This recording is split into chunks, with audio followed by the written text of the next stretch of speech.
Hello, good afternoon, and good evening. Welcome to Ongakuryu, the podcast where three friends come together and break down what's new in the Japanese music industry. This is the podcast for the week of August 28th, 2020. I'm your host, Ken, and with me we have Gray.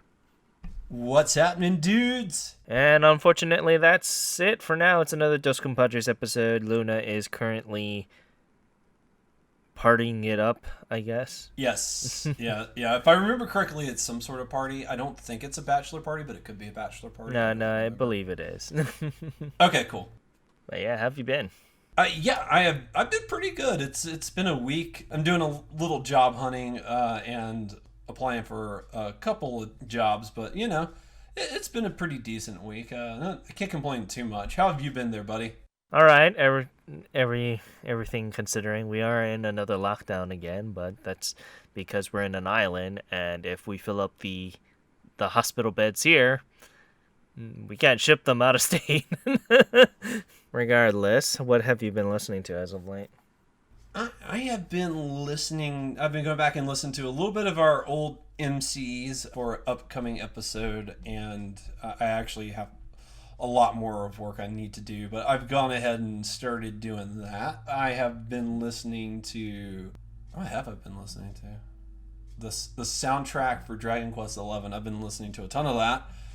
That's actually the biggest thing. I've been listening to some Lucky Tapes still. I got them on repeat, and High Five. I've been listening to a little bit of High Five, but nothing too crazy. It's been a slow music week for me, bud. What have you been listening to? I've been listening to the very sights and sounds of whatever is popular on TikTok right now for Japan.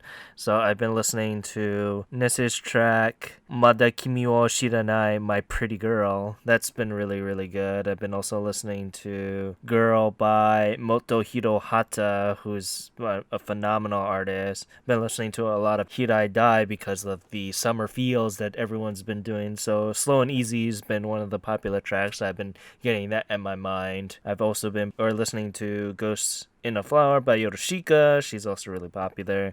Snow Jam by Rain, also really popular. Twice's song that's been going out every so often as well. So good, very heavily around there. Been also listening to Aotonatsu, the remastered version by Miss Green Apple, because it's like Hirai Dai, it just screams summer theme songs here, and it's actually really good. I've been listening to that a lot, even when I'm not venturing through the lovely TikToks. So it's interesting, to see the least, to see how popular trends come and go with music, because we do see Kosui by Ito, and we see Yoru ni Kakeru by Yasobi also on there as well. So that's one thing that's keeping the trending themes of what music is, and it's kind of good to kind of see that in real time, so to speak. But besides that, nothing much else. But yeah, with that, let's continue on to the news here. And since Luna isn't here, I'll be taking over her share of articles as well. So first off, it is the lovely pair of Exile Shokichi and good old Crazy Boy released a music video for their track Fly Like a Dragon, and it will actually be part of a single of King and King that will drop on October 7th. So you can check out more information about that on our site. It'll come with 2 editions, so go check it out, and the music video in question on our site as well. And then continuing on up to the lovely 4-member rock band, Shrikot announced that they released their brand new single Oh My on all digital streaming platforms. Is the last one since Makuro back in January, and will be their second release of 2020. It'll kick off the band's 10th year in the Japanese music industry, and you can check out all the information about that on our site, along with the music video for their track Makuro on our site as well. And then speaking of Twice, the popular 9-member Korean idol group had announced that they will be releasing a brand new best of album titled Twice Third on September 16th. This will be the latest Japanese release since Fanfare earlier in the month, and as it implies, will be their third best of album overall. You can check out all the information on that on our site. It'll come with 3 editions, so go have at it. You can also check out the music video for Fanfare on our site as well. That's the song that's been also trending on TikTok as well. Nice. Yeah, everyone's doing that stupid dance. And then to hype up the release of her upcoming album, popular vocalist Anyo said that she'll be releasing her track Asahi across all digital music streaming platforms, set to be a part of the vocalist's upcoming album Oishii Pasta ga Aru to Kite that will release on September 9th. Not only did she release the track on all digital streaming platforms, she also released the music video for the track on her YouTube channel. You can check out all the information about that on our site, including the digital streaming link and the music video on our site as well. All right, moving on up to our next article. Boy idol group V6 is celebrating 25 years in the Japanese music industry. And they are doing that by dropping a brand new double A-side single titled It's My Life / Pineapple, which is set to be released on September 23rd. The new single is coming out in 3 editions, a standard edition, a limited edition type A, and a limited edition type B, and then the traditional bundle. On CD Japan, they only have the standard, the limited type A, and then the bundle. So if you want the type B, you have to get the bundle. I think it's weird. I haven't went back to check see if they added the type B. But if you're a fan of V6, I would recommend just going ahead and picking up the bundle. And with that, continuing on up to the popular folk dancehall unit, or the Rampage from Exile Drive, announced that they will be releasing a brand new single titled Fears on September 30th. This is the latest single done by the group since Invisible Love back in April and will be their 12th single overall. You can check out all the information about that on our site, including the pre-order links as well. And then continuing on up to the lovely vocalist and Music Corner alum, Syrup released the English version for his track Hopeless Romantic on his YouTube channel. Originally released back as a digital single back in May, the surprise comes as the artist announced that he will be trying to pushing into the English market. So which is good.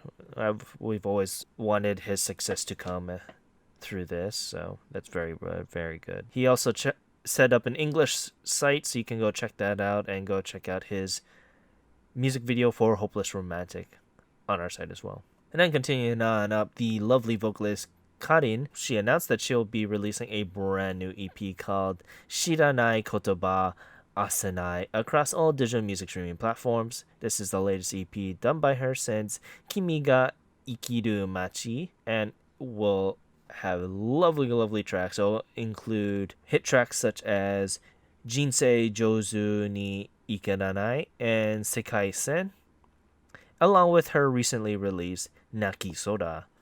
You can check out all the information about this on our site, including the lyric video for Naki Soda on our site as well. And continuing on up to the lovely vocalist Ren, announced that he'll be releasing an acoustic version of his track We'll Be Fine across all digital music streaming platforms, originally released back in June during the stay-at-home movement of the ongoing crisis.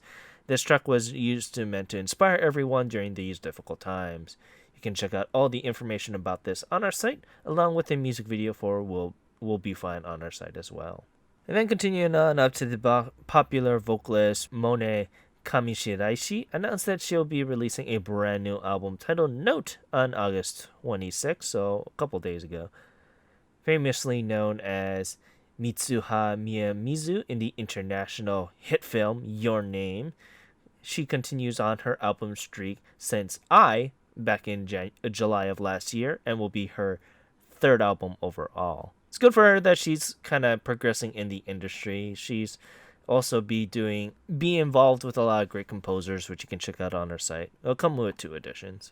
And speaking of Your Name, the popular composers from that lovely movie, the rock band Radwimps, announced that their track Natsunose will be released across as a Apple Music exclusive. This comes from their partnership with Apple Music. You can check out all the information about this on our site, because they made a very, very interesting summer trailer saying that summer doesn't begin unless it has Apple Music in it. The song Natsunose will be part of an EP, so you can go check out that. It'll come with 3 editions.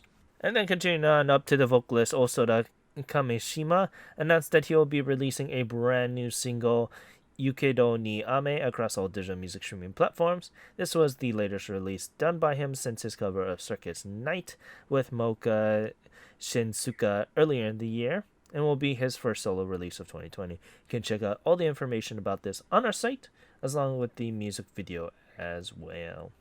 And then continuing on up to the lovely vocalist, Kimikoda announced that she will be releasing a brand new track called Lucky Star, actually released today across all digital music streaming platforms. This is part 2 of her 20th anniversary extravaganza, the first being Puff that was released earlier in the year, and this track is looking to be having that high energy positive track that goes through various emotions. You can check out all the information about this on our site. So looking good. Unfortunately, Luna wouldn't be here to tell us her initial thoughts of it. She would probably go through it like crazy, knowing her. Oh, I'm willing to bet she loved it. But yeah, continuing on up to celebrate the release of the duet track of Ayaka Segawa and Riwa, the duo released a music video for their song Saiko Dayo, yeah, on STV's Radio's official YouTube channel. You can check out all the information about this on our site. It's really good because Riwa is already an established artist, so to kind of help out her friend here in a time of need is always really good.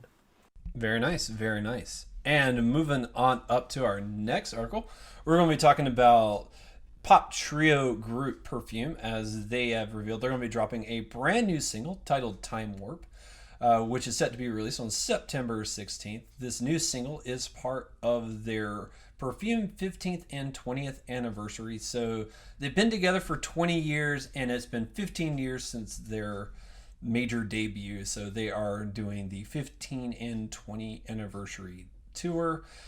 The new single is coming in either one limited edition or another limited edition. No standard edition available.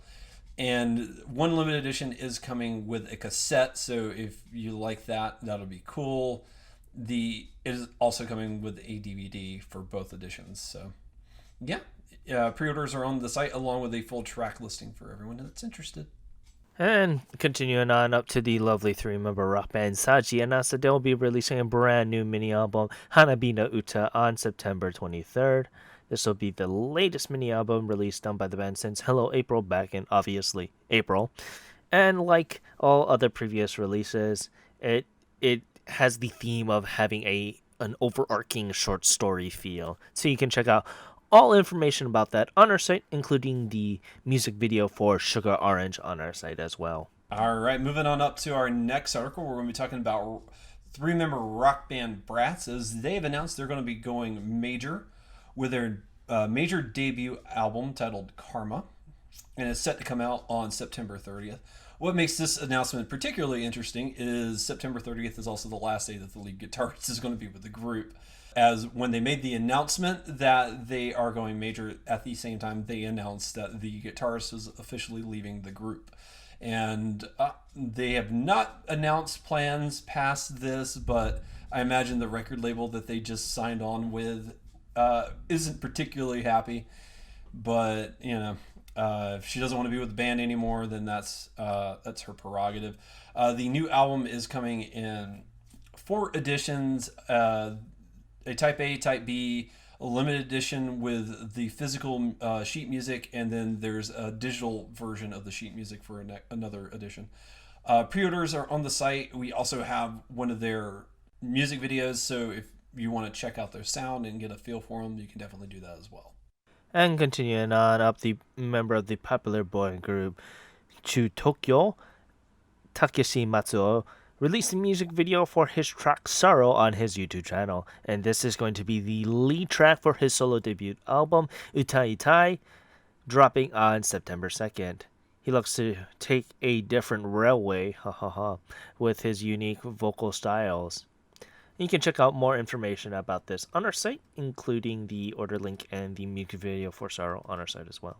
All right, and moving on up to our last article for the day, we're going to be talking about Nogizaka 46, as they've announced they're going to be dropping a pretty big music video collection titled All Envy Collection 2, and is set to come out on the 9th, so right around the corner. The MV collection is going to be released in 6 editions total, so there's an edition basically for everybody. If you want to find out more, definitely read the article. And we have their latest music video, which is a part of the music video collection. But yeah, with that, as the norm of when it's only Dos Compadres with me and you, let's kind of talk about what we've been doing outside of the lovely music here. Yeah. So, do you wanna lead off the festivities? No, I don't like to lead off with anything. Go right up. Go right ahead. Sure. No, that's fine. I have been bitten by the Dragon Quest bug as of late, so that's been my. If I have free time, I've been playing Dragon Quest. I initially picked up Dragon Quest 3 to stop from rebuying Dragon Quest 11 because I bought Dragon Quest 11 back when it first came out. I actually took a week off work to play Dragon Quest 11. This is how big of a fan I am of Dragon Quest. And I played that entire game, and I got right up to the final boss, and then I got busy, and I was never really able to beat it, and I kept kicking myself. I was like, I need to go back and play it, but it had been so long, I wanted to just start the game over, and I didn't have a really I need a good excuse to replay a game I've already played. So I've been having this bug lately of just I really, really want to play a Dragon Quest game. I've been playing Legend of Zelda, and that's not really scratching an itch. And I've been playing Xenoblade Chronicles, and I'm right at the end of that game, but I'm not ready to go fight the final boss yet. And I need to grind up just a few levels before I really am comfortable going to fight the final boss.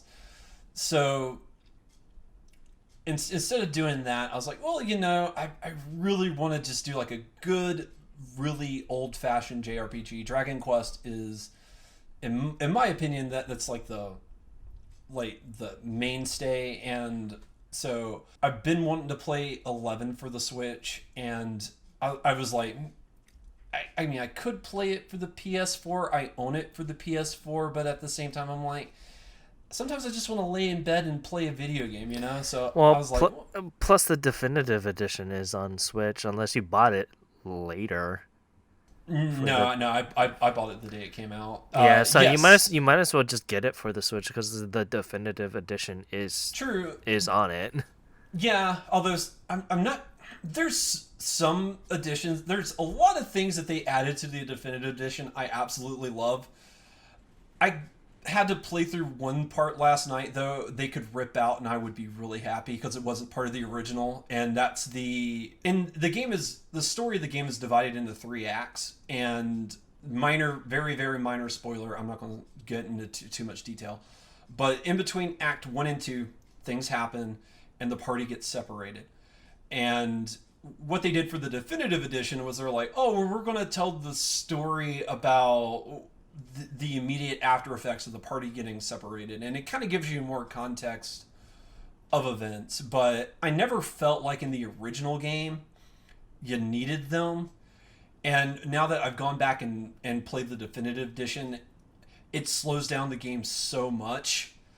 I really felt like it hurt the pacing of the story, so I think you should rip those out. They added them in, it's extra content, but I would say make that skippable, but that's just me. I would love to go back and play the game in 2D, but I'm jockeying back and forth between playing Dragon Quest 3 and Dragon Quest 11, and so I'm like, I don't need to play it in 2D. I'll probably go back and play it in 2D at some point, but right now I'm really happy just going back and playing the original, and I'm enjoying it. It's a lot of fun. The game holds up a lot better than I remember it. There was a lot of aspects about the plot I genuinely didn't like, and then I don't know why, but going back and replaying it, I don't have the same gripes. I actually like the plot way more than I originally did. So recommend Dragon Quest 11 if you haven't played it and you just want a good old-fashioned game that is really good. I'd recommend that. I think we're going to talk about this next week, but I am hyped to see the ending of Kamen Rider 01 because the last episode is this weekend, and by the time you guys are listening to this, I have already seen the series finale of Kamen Rider 01. Thank God I don't need to listen to the goddamn 010101 song ever again. Thank Oh, you. that's not true. There's the crossover movie. Thank you, movie. I can skip over the movie. I don't need to listen to it over again. Oh my lord. And Yeah, I mean, did I tell you what happened when I took out when I put all the 01s into a what would you call oh, binary yeah. translator? It made nonsense, kind of like how the song was. It was nonsense, freaking nonsense. I don't need to listen to the song ever again now.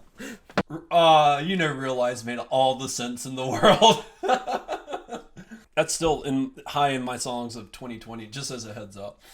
I don't know if it'll be in my top 5. But it'll be in my HMs. Because I do. I love that song. But yeah, I am really hyped for the finale. So 01's gotten a lot of negative feedback. I guess I've enjoyed it, but I know there's a lot of fans of the franchise that have not liked 01. But I mean, you kind of been liking all the writers, to be perfectly honest, besides Hibiki. Yeah. So, I mean, you're not really going per se of what the common tone is. Oh, well, and I have low standards when it comes to entertainment. Like, literally, when I sit down to watch something, I'm like, just entertain me. I really don't care.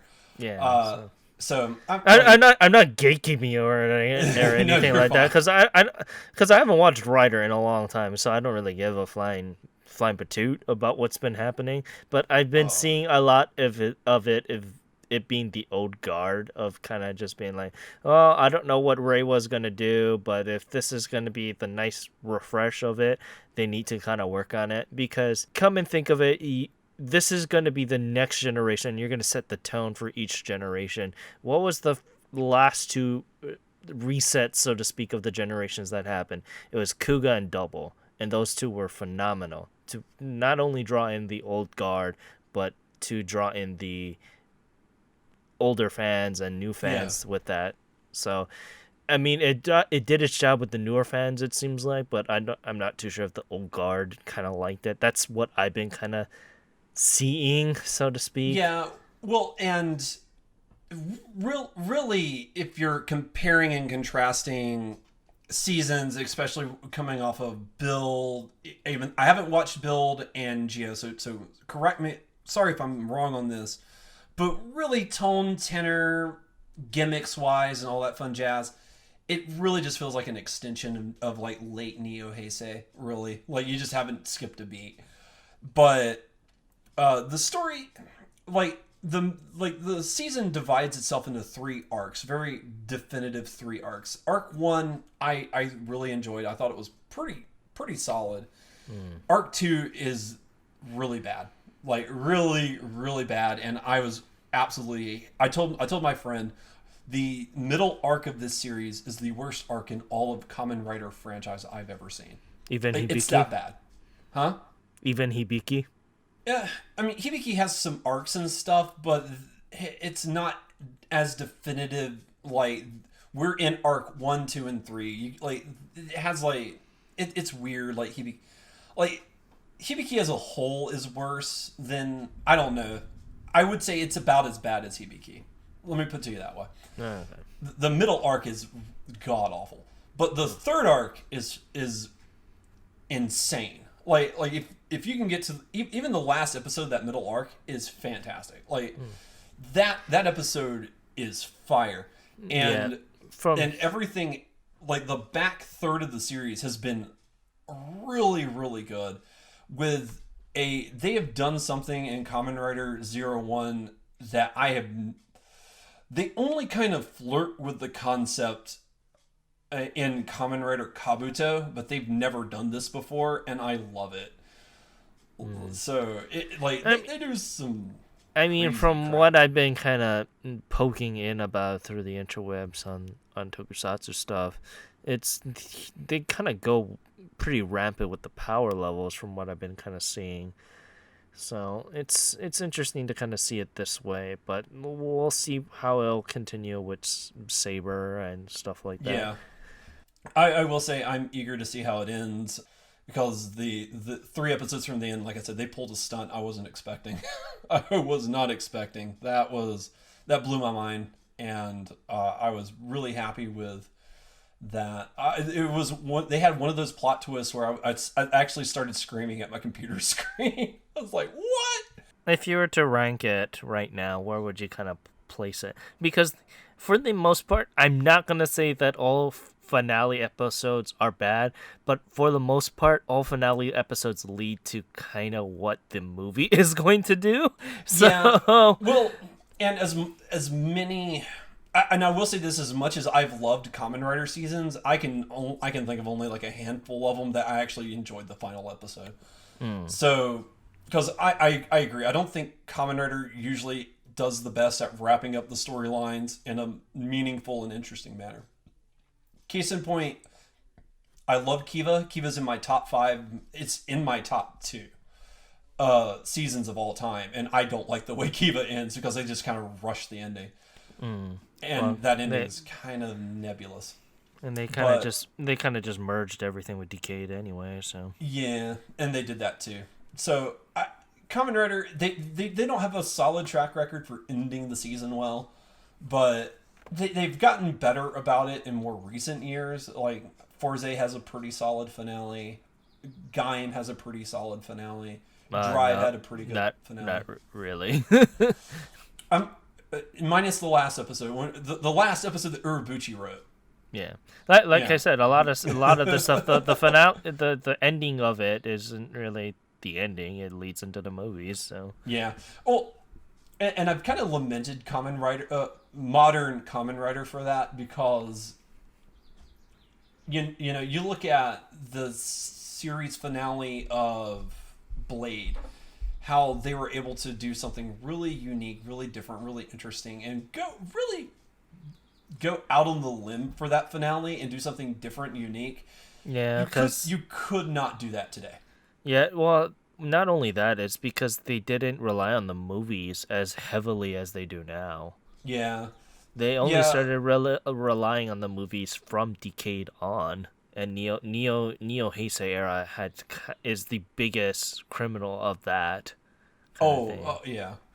But I mean, to be fair, like Kamen Rider wasn't a cash cow for Toei until Den-O.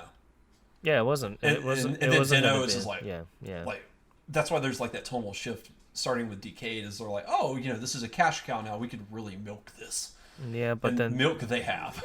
yeah, but it kind of goes in line with Kiva too, where they tried to do that shift to Kiva, and it didn't turn out so well, unfortunately, sales wise. That's why they had to do the whole thing with Decade, and that didn't end up doing so well fan wise. But that's a whole totally different situation here. and Yeah. there.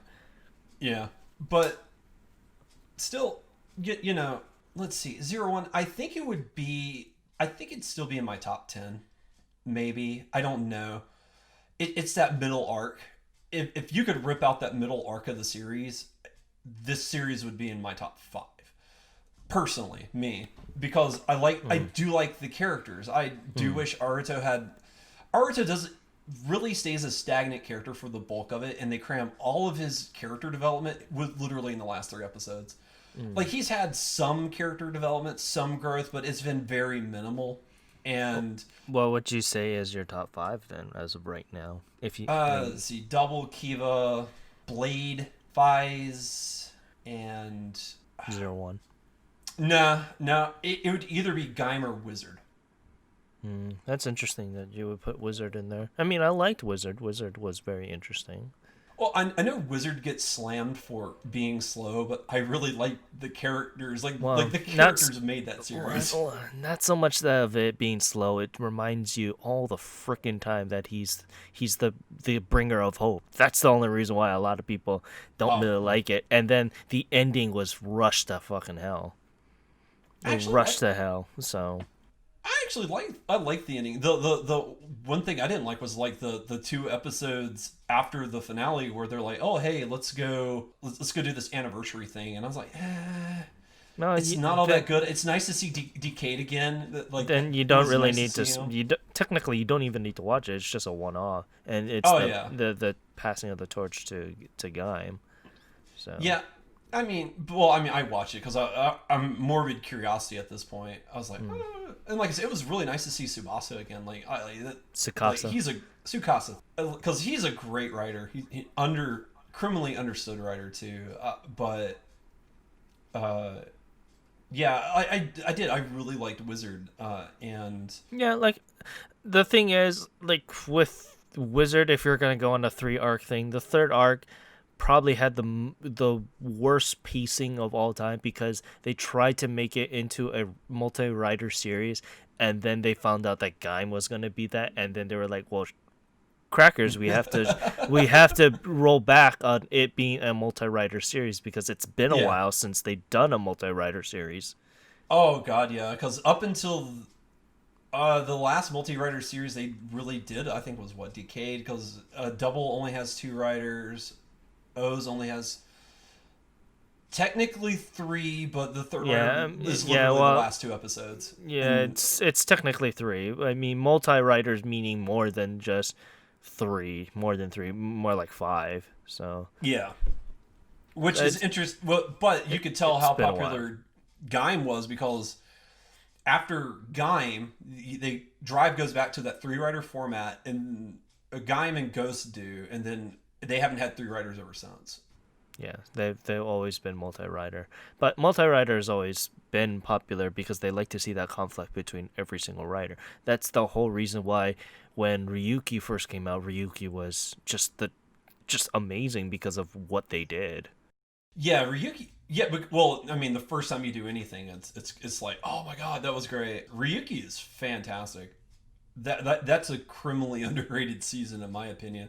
The Like, no movies one could talks about it. the movies could work, but that's a whole different situation. Yeah, yeah, because Ryuki's got that ending, It's like, Yeah, so ooh, like, ooh. But I would say it's in my top 10 maybe right now at this point.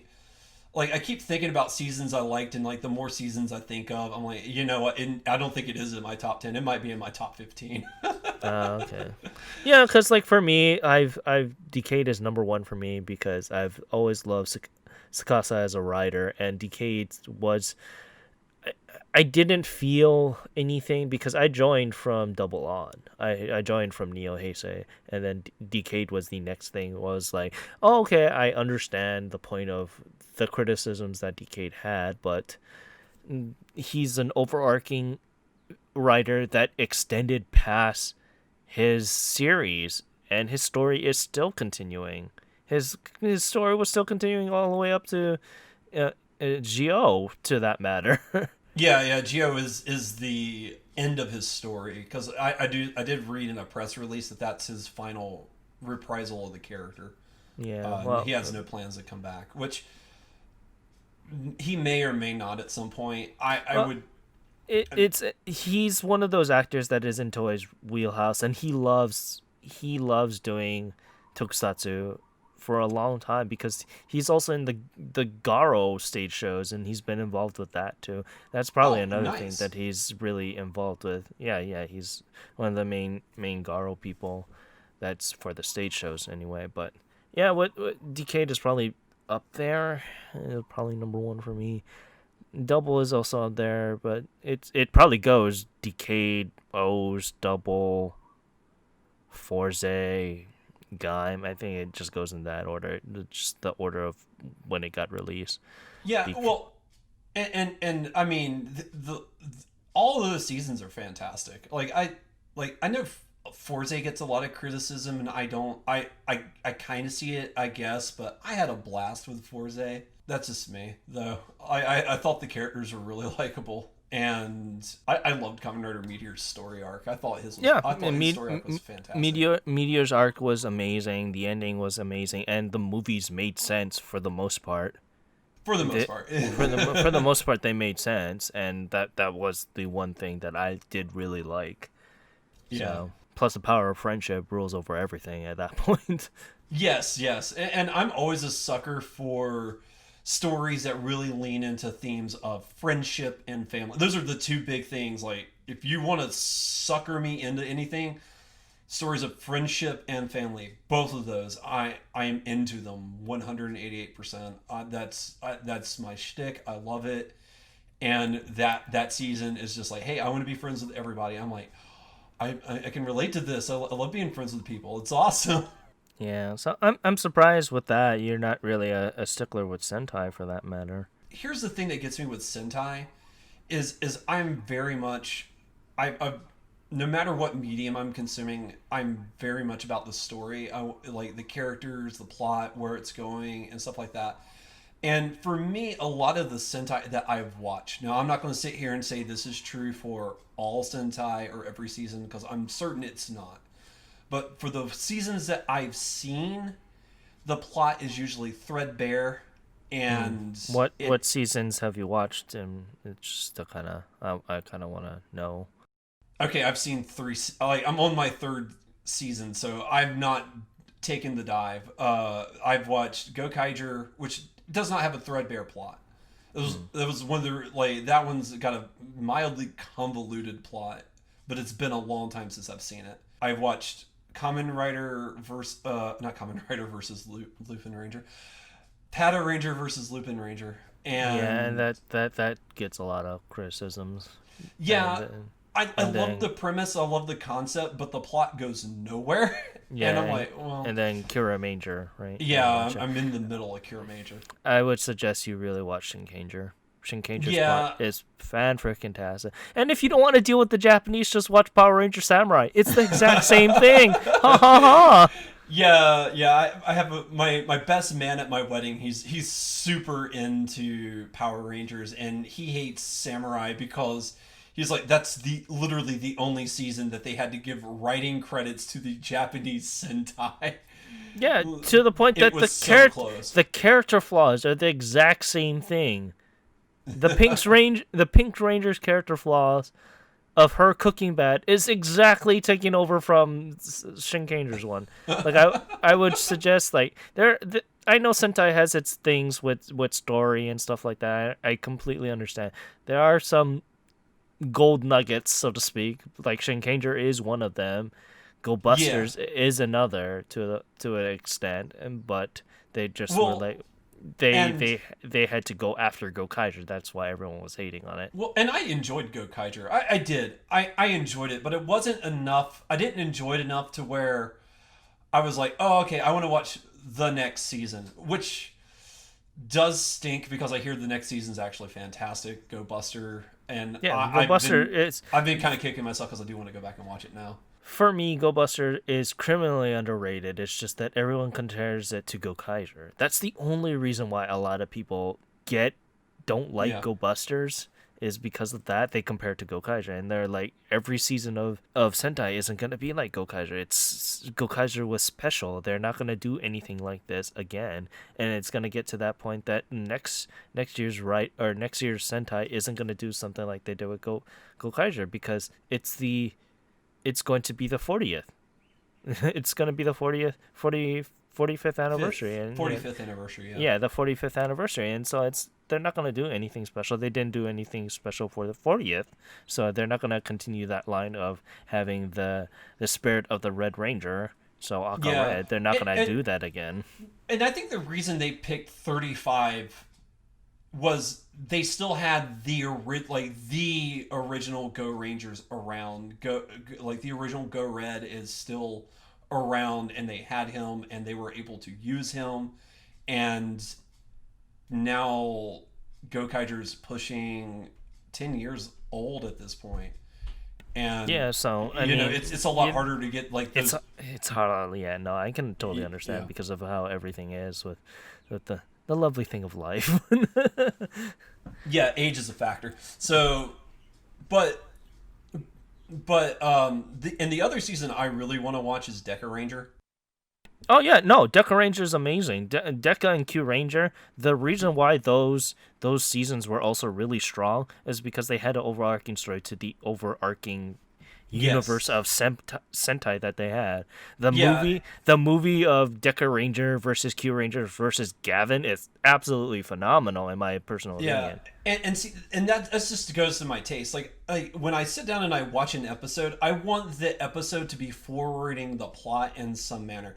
It doesn't always have to be forwarding the main plot. I think one of the things that Kira Major's done well is I haven't watched any episode. Like, I think there's like one episode I had this feeling when I watched it, but I had there were several episodes of Patter Ranger versus Lupin Ranger where I'm like, you're just wasting my time because it's filler. There's no character growth. There's no nothing. It's just here's a scenario, and then I guess like the one threaded plot is they get the treasure at the end of the episode, and they like whatever. And, like there's an episode where they're learning to jazzercise, and I'm like, I absolutely hated that episode. I thought I was literally gonna die watching it. It was so god awful. So and that's just my thing. Like I'm just not into like even if like I'm not against filler, but if you're gonna have filler, make it character focused. Make it make it to where like I'm learning more about a particular character or that I'm seeing character growth or something like that. Not just like this time waster of an episode. And Kira Major has done that pretty well. The last episode was a filler, but you get to learn a little bit more about the Red Ranger. You get to see another side of him, and it's fun. And so I've actually enjoyed Kira Major. I wasn't expecting to enjoy it as much as I have, but I'm not the biggest fan of the mech battles because they're Well, the really mech. simple. I was gonna say the mech doesn't look. It isn't introducing anything new there. Yeah, well, I mean, after 40 some odd years, I don't know what they can do that they haven't done at this point. I mean, they've done pretty much everything. Yes, like there's a couple like hidden treasures. Like it gets to the point that it's just the older stuff now at this point for Yeah. me, and that's the same for stuff that is A- obviously what it is now. Like And I haven't watched Rider since Drive, and I don't watch any modern writers because of yeah. what you were just saying. I don't feel attached to these people no more Yeah, or this system.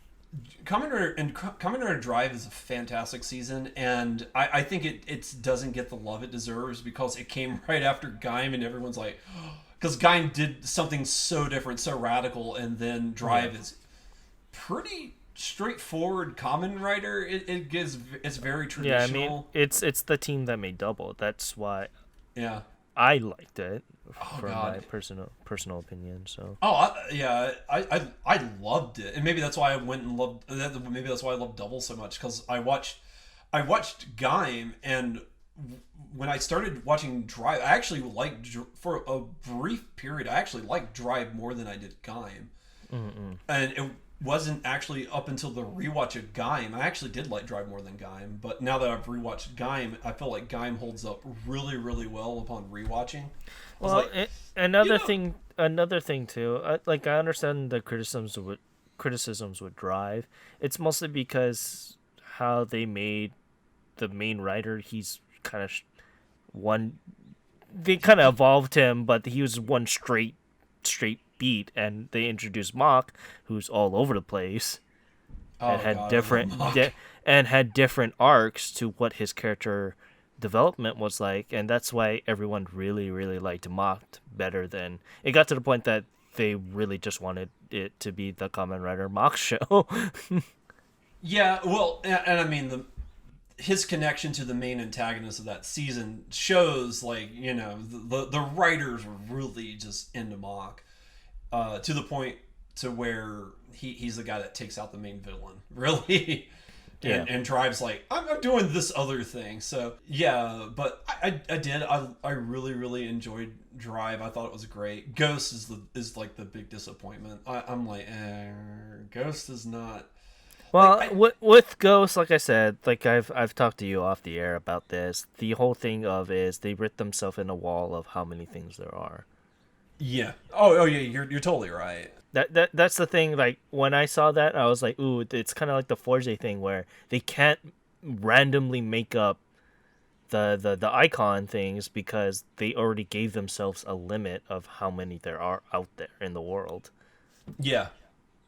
So that's one of my criticisms with Ghost because and with Forza to that matter because they introduced the amount of switches in the world. So Yeah. but the story of Forze is really straightforward and simple, and I think the selling point of Forze is the characters. You either you're in on the characters or you're not, and if you're not into the Common Rider Club or Meteor's story or anything like that, like there's not a ton there for you.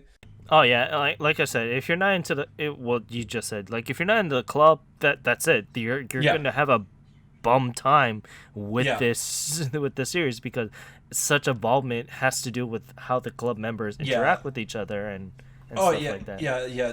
Forze specifically is a very character heavy driven show. And And it's a good reason because it's been a while since they kind of done a school season, so they had to be this way. If the characters weren't going to react and mesh together fairly well, it's gonna be a rough time. And Forza did that really really well.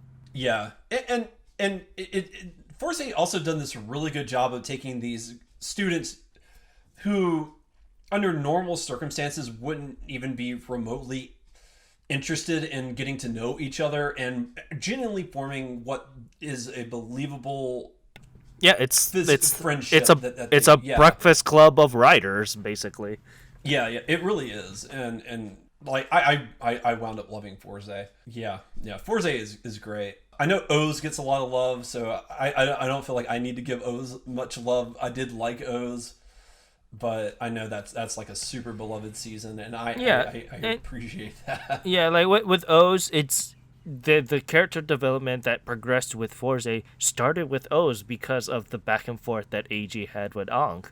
You Yeah, needed that. If the two weren't going to mesh fairly well together, you're not gonna have a good season when you're no, just. no, no. That season doesn't work, and I would make the argument that it also really started with Double, Oh because yeah, no. because What? Philip and Shotaro's relationship. I mean, if that didn't work, you wouldn't have a season at Yeah. all. So, and I like character driven stories. I think those are really fun, and I mean, there's nothing wrong with plot driven seasons, but then you become tied to the plot. It's like, well, are you enjoying the plot? Are you really enjoying the struggle of the characters? Because if you're not, you're back in that same boat. Yeah. Are you Like I enjoying said, it? like for going back to Sentai, I mean, like there's a handful of good Sentai seasons that I would really recommend you to go and watch. Oh, no, the number one Sentai season I want to watch is Jetman, because it was written by one of my absolute favorite Kamen Rider Oh writers. yeah, no, Jetman really turned the thing on its head and Yeah. actually became a really good season. I would I would want to see your reaction to Ranger just because it is original Power Rangers. Yes, I will say I haven't watched an episode, but I've seen a little bit of footage, and I actually like that the belt buckles actually flip out. Flip, yep, yep. Like, that's really cool. And I'm like, how come they haven't they like it's just them holding the buckle in the American version instead of it being like the belt that flips. And I was like, I felt like we kind of got like the cruddier Because iteration of that. probably the footage of them turning it would be a little bit much more difficult than to just have the hand. I mean, that you're not wrong, but That's I probably it just comes from an editing aspect at that point. oh, what was Uh, the season after? Die Ranger is Ranger. also an absolute gem that you need to watch. I mean, you can watch the other Yes. seasons. Mega Ranger was all right in my opinion. You don't need to reach. Don't avoid O Ranger at all costs. It's probably the weakest out of all of them, which is really surprising because that's the season for Geo. Oh well, and I'm in that rare camp where I hated Power Rangers Zero. Zio. I Yeah. did. Like, I So tried watching it and I just could not get into it. I'm like, I don't like it. it's really bad in my opinion. I would recommend after that Time Ranger. Time Ranger is really really good and is I loved really Time Force growing up as a kid. yeah, Time no, Force is you so would dope. love Time Ranger. Time Ranger.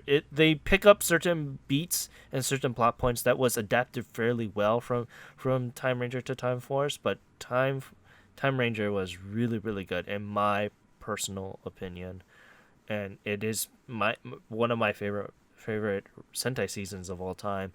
After that, you kind of get into that little iffy zone. I would like you to do Hurricaneger because Hurricaneger was a really good season because that's Ninja Yeah. Storm. Yeah, And Gal Ranger doesn't get much love. Gal Ranger is good, but the thing is, it is very gimmick heavy. It's super gimmick heavy. Yeah, well, So I mean, the American version was super gimmick heavy too. So yeah, and then after that, Deca Ranger. Deca Ranger is the next one that you gotta watch. And yeah, I like the suits in Deca Ranger. I think the suits are great. That's one reason I want to watch Die Ranger. Is I love those suits. I love the white vest with yeah, yeah, the crest. Like you can't tell me that's not like that does yeah. not look freaking amazing. I loved I loved Die Ranger for that reason because it's one of the only Sentais that are really heavily influenced by martial arts and all Yeah, the forms of martial arts. You do get Geki Ranger, but Geki Ranger didn't translate well from there to Jungle Fury, in my personal opinion. Well, they had to change the morphing stuff in general. So yeah, but I actually do like the American morph. yeah, yeah, Like it's pretty cool that they use the sunglasses. I'm like, thanks, because they're like the suits of that season have a very pronounced like sunglasses yeah. in them. So Yeah, the to make visor that, visor yeah, thing. Yeah, so the runaround that they did for it ended up working in their favor. So yeah, yeah. and then after Deca Ranger, there's not much I can recommend after that. I mean, you I would hear like go Magi Ranger's kind of beloved. Uh, Maji Ranger. Yeah, it's really good. It is a family story. So if you really want that family focus thing, yeah. like Yeah, it's that's what I'm excited for. super family oriented. Like they keep within the family wheelhouse, so to speak. of What was the season before Gokaiger? Go The Kaiser, Angel go, yeah, Go Sager? yeah. Yeah, The I thing hear is with that's Ghost okay. Sager, I wouldn't recommend it, basically because it's super kid focused. It's like super kid focused. Like one of their helpers is a giant card machine, and it was used to hype up the card game that they were doing around that time. That they're still doing around that time. It's basically a walking machine of that. I like Ghost Ager. They had some serious moments, but for the most part, it's super kid friendly, heavy, and to the point that their helper was a child. So, I mean, besides that, I mean, Ghost Ager was alright. Like I said, it was kid focused, but I wouldn't recommend it. I like there's not much series after that. I would recommend Go Onder, but the tonal difference from Go Onder to RPM is totally different. So I don't know if you really like RPM, then you would not have a good time with Go Onder. I like Go Onder because it's cheesy. I see. I watched like the first episode of RPM and I couldn't get into it. And I know like there's like die in the wool fans of that series, but and I love the Rose McIver who is the Yellow Ranger I think of that season, or is she blue? She's the female ranger of the season, Yeah, and yellow. yellow, and so it's like it's got an actor in there I genuinely do like, and I well, it has a post-apocalyptic setting, which 95% of the time is something I'm actually down for. But I don't know. Like I said, I watched the first episode and I felt like it was all over the place. It wasn't making much sense.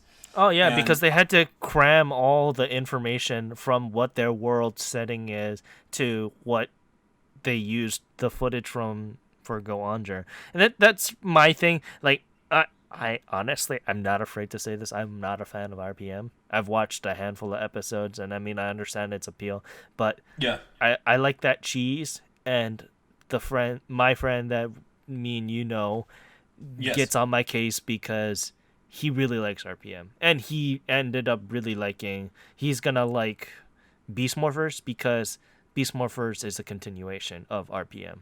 So oh, okay, yeah. I did he like Go Onger? no, he didn't like Go Under because he liked that serious tone of what RPM was. No. Yeah, I guess it's one of the things where like you like one or the other, but I don't know if there's someone that likes both RPM and Go Onger. I mean, like I said, I understand its appeal. That's not for me. I like the cheese that I got from Go Onger. So for the most part, let's kind of put a pin on this. I didn't really get to talk about what I've been doing, but we'll put a pin on this for next week because it's good to talk about tokusatsu every so often. I Yeah, don't really yeah, get. yeah. I don't really get to talk about it. So Well, I've got one friend that's into tokusatsu, but I don't get to talk to him that much, and I can't talk to him about anything that's currently airing. So I'm like, if I want to talk to him about Kamen Rider 01, I can't. If I want to talk to him about Kira Major, I can't. So yeah, me, I don't really care. So so, but yeah, with that, let's continue on here to the Oricon. very interesting Very, week. very interesting week, I want to say. So, but let's go on to number 10. It is Kosui by Ito. Nothing much we can say. I understand why it's been so involved with the digital community now because of TikTok and Reels and stuff like that. So that's good for him. Very, very good. This week it sold a lovely 22,490 points. Going on up to number 9, it's Kanden by Ineza Kenshi. Nothing more we can say. Good for him. It had Keeping a it up. very strong showing. I'm not too sure how it'll continue from here on, but if it goes out, and I mean the album sold very well, so he got his money worth, so to speak. Yes, he did. And this week it sold a lovely 25,328 points. And continuing on up to our first new track of the week, it is Dynamite by BTS. Yeah, this was very interesting. So obviously this is the Korean version of the track. There's no Japanese version for this track as of right now, but Yeah. it's interesting to say the least that I mean, it was alright in my personal opinion. It's a summer song. It needed to be a summer song. They're not doing what they're usually doing.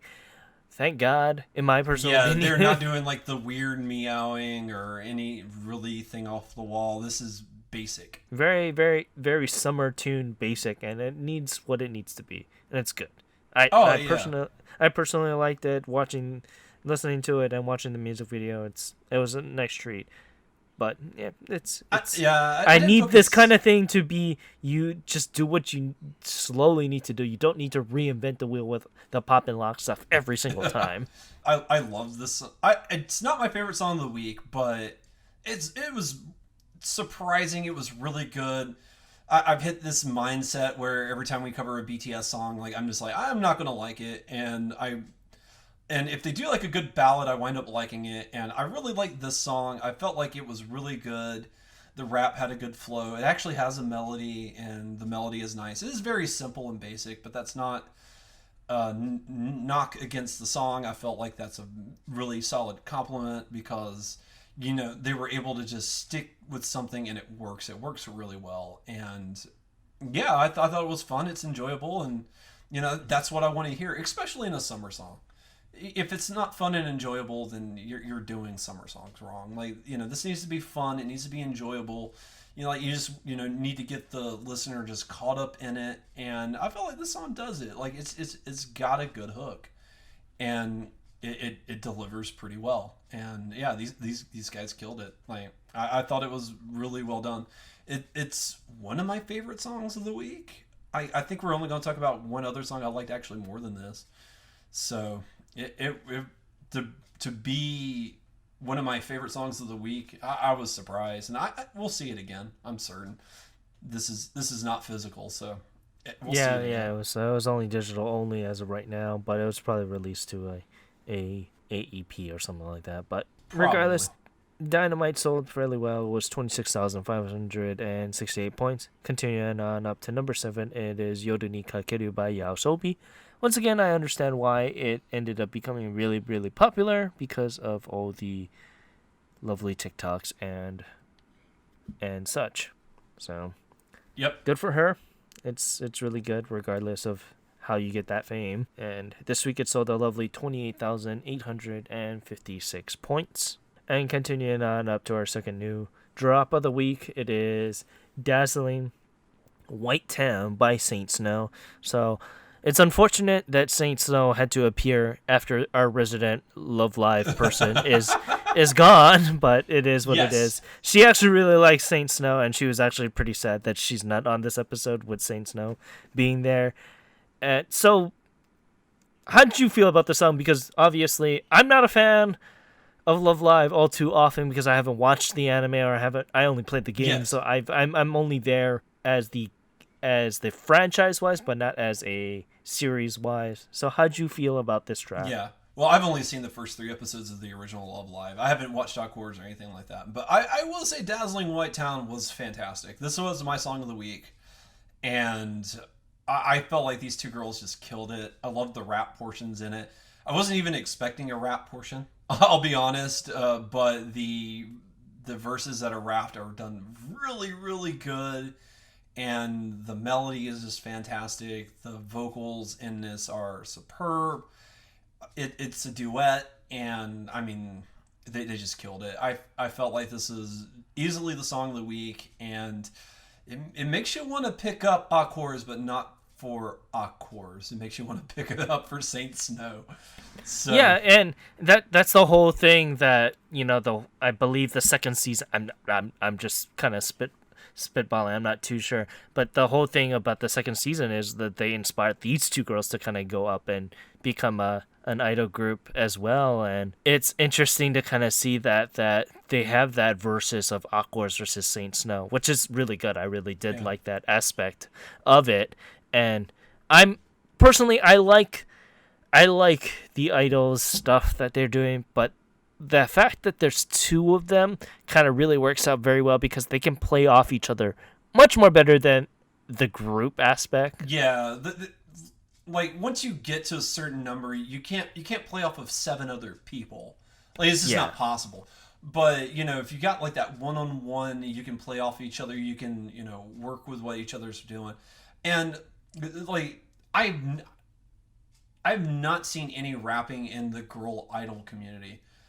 So the fact that they even have a song with rap in it, like that was impressive to me. I was like, oh, there's rapping in this song. That's awesome. They should do more of this. And yeah, I don't want to speak for Luna, so I don't. But I would like to think that she's gonna enjoy this song. Yeah, I mean, like she said, she really likes Saint Snow, so I would assume that she really liked anything that would be a part of that group. And it's interesting because I'm looking at this at the Seiyu aspect. One of the Seiyus for this is involved with Review Starlight, and so I knew of this group and been introduced to this song several times over just following her on Twitter and stuff like that. So I originally thought that this song was a pretty decent song and a little bit out of the norm compared to what their style that they usually do for Sunshine, in my opinion. So it works. Yeah, it's not that bubblegum pop style that I think Aquars typically does. It's a little bit more, I don't want to say serious in tone, but it's got a different tone to it than what Aquars does. And like I said, these 2 girls are fantastic. Regardless, Dazzling White Town sold a lovely 30,691 points, and going on up to number 5, it was Hello EP by Fushigi Hige Dandism. Nothing much more we can say about it. They still, I understand. Hello has been one of those songs that peered up on it too, and it's just like it's kind of being beaten over the head with the song. It's kind of just like I'm just used to it at this point, and I don't need that. I don't need that for a track. Yeah, I will say this song stuck around a lot longer than I thought it would. I just didn't feel like it had a ton of staying power, but it's been on the charts, 3 weeks in a row now? So yeah, about 3 weeks. Yeah, it's it's doing its thing, and I mean, it's more popular than I thought it would be. So yeah. Regardless, Hello EP sold a lovely 33,712 points. Continuing on up once again to number 4, it is Smile by 2020. Nothing much we can say more about this track. It's still phenomenal in my opinion, and I loved it. Yes. Regardless, Smile sold a lovely 49,870 points. And continuing on, it is Drama by Tomorrow X Together, TXT for short. Now, this is the second Korean group that we'll be kind of covering this week. And what'd you feel about it? I mean, It's Yeah, yeah, I liked it. I didn't think it was amazing, and I did think the BTS song was actually way better than this. But I don't think it's a terrible song. It does what it needs to do. This is closer to the pop and lock style. It's not quite there, but it's pretty close. They do have a rap break in the middle, and you can take it or leave it. I don't think it's that amazing, but it does the job. But it's not terrible. I think it's decent, and I think I've been lukewarm on them every time they pop up on the charts. They're not rewriting the book in any manner, but I mean they're decent. They're worth listening to at least once. yeah. I mean, it's alright. Like in my personal opinion, it's the Japanese version of the song. So maybe if I heard the Korean version, I can kind of like how we did with BTS. It might be a little bit different, but I really did not like the rap portion of it. It took a song that I was kind of just like on it and kind of just dragged it a little bit down even more.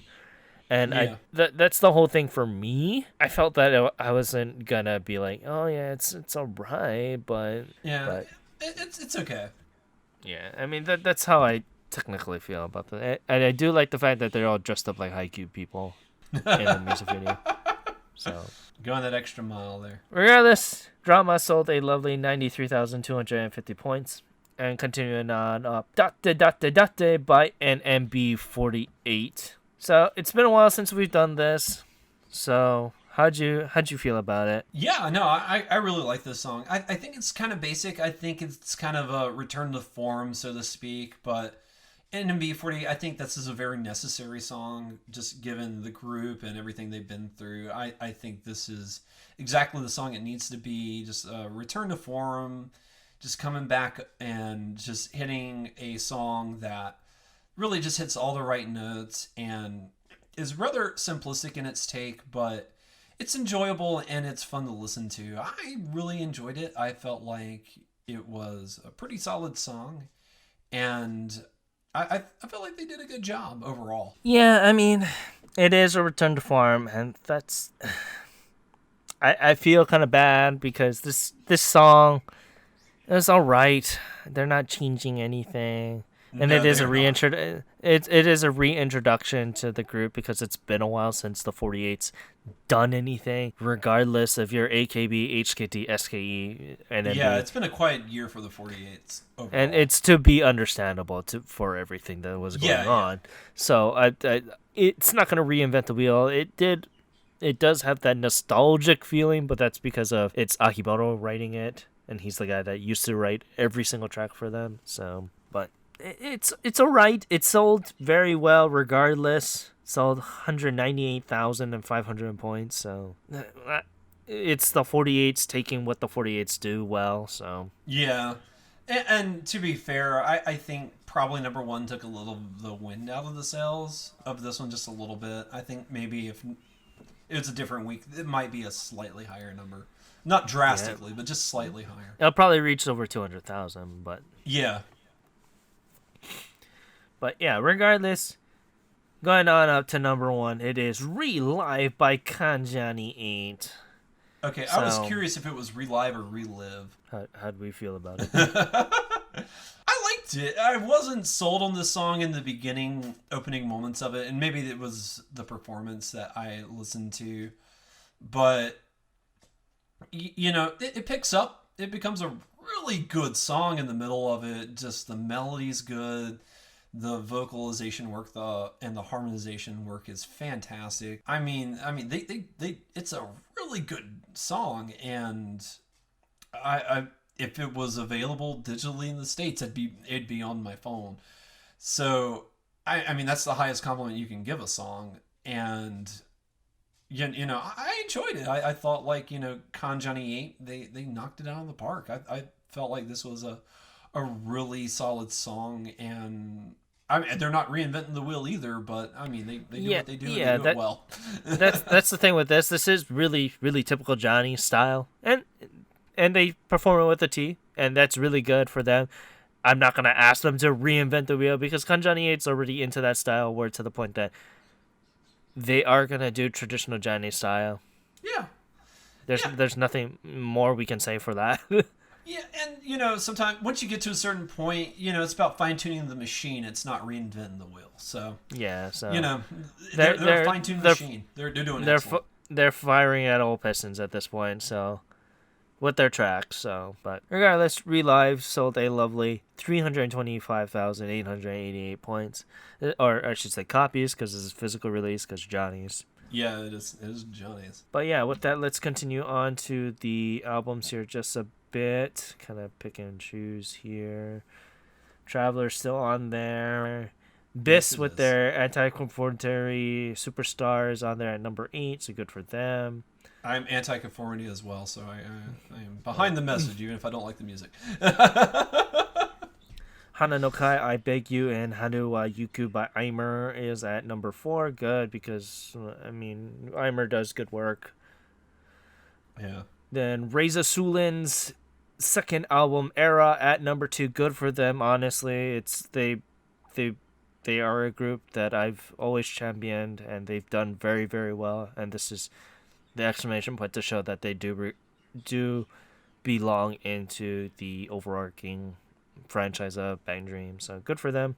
If it wasn't for number 1, they probably would have took number 1. But number 1 staying on for our 3rd week in a row, it is Stray by Kenshi Yonezu. Still selling over 160,000 copies. So good for him. Good for Kenshi.